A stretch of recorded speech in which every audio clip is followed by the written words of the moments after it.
750 হাঁস। এগুলো কতদিন বয়স হয়েছে?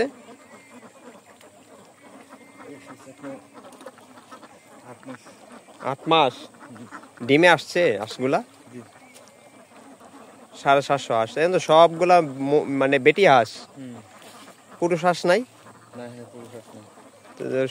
হাঁস 700 হাঁসে কতগুলা ডিম দেয় এখন?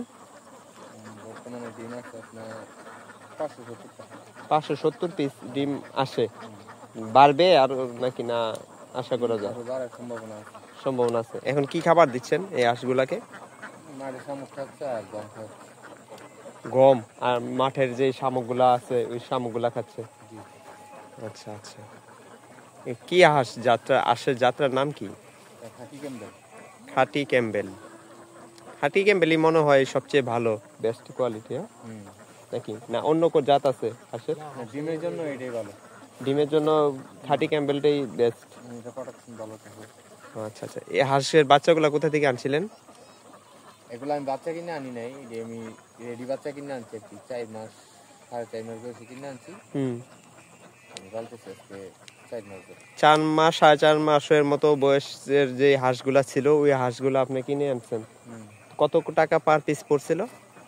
আমি কিনছি 40,000 টাকা। 40,000 টাকা, মানে 100 হাঁসের দাম 40,000।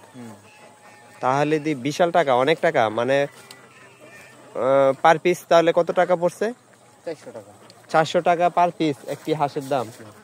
তখন যখন এই ডিম পাড়া শেষ হবে হাঁসগুলা, তখন আপনি যদি বিক্রি করেন তাহলে কি 400 টাকা বা 500 টাকা পিস বিক্রি করতে পারবেন? 500-550 টাকা পিস বিক্রি করতে পারবেন। 500 টাকা পিস বিক্রি করতে পারবেন। আর যদি বিক্রি করতে 500-550 টাকা পিস না বিক্রি করতে পারেন তাহলে কিন্তু আপনার লস হবে। কারণ হচ্ছে আপনার পরিশ্রম এবং ডিম পাচ্ছেন, ঠিক আছে, ডিমের সাথে তো আপনার খাবারও খাওয়াতে হচ্ছে। তো খাবার খাইয়ে তারপরে দেখা গেছে আপনার পরিশ্রম, এই দীর্ঘ এতদিন হাঁসগুলা পালন করে তারপরে দেখা গেছে যখন উপযুক্ত বিক্রি করে ফেলবেন, তখন যদি আপনি 550 টাকা 500 টাকা পিস বিক্রি না করতে না পারেন তাহলে কিন্তু আপনার লসের সম্মুখীন হবেন। তাহলে মনে হয় না লস হবে না, কারণ আমরা ডিম নিতেছি প্রতিদিন। আমাদের প্রায় 8,000-9,000 টাকা ডিম আসতেছে। প্রতিদিন কত টাকার খাবার খাচ্ছে? খাবার খাইতেছে এখন বর্তমানে আপনার 2,050 টাকা। 2,050 টাকার খাবার খাচ্ছে এবং ডিম পাচ্ছেন 7-8 হাজার টাকার মতো ডিম পাচ্ছেন। তাহলে মোটামুটি মানে কয় মাস অনুমানিক আপনি ডিম পাবেন হাঁসগুলা তিয়া? এটাতে আরো ডিম পাওয়া যাবো, আপনার সারা বছর ডিম থাকবো যদি মাঠে খাবার পাই ঠিক মতো। ডিম দিব। তারপরও তো একটা নির্দিষ্ট একটা সবকিছুরই একটা আল্লাহ তাআলার সবকিছুর একটা আছে, সময় আছে যে 6 মাস ডিম দিবে, 6 মাসের পরে ডিমের প্রোডাকশন কমে যাবে।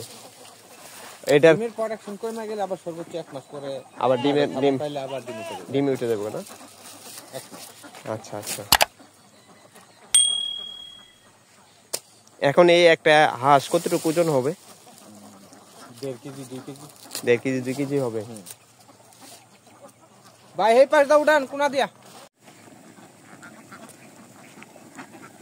এখন হাঁসগুলা ঘরে নিয়ে ফেলবে না? আচ্ছা ঠিক আছে, তো ভালো থাকবেন।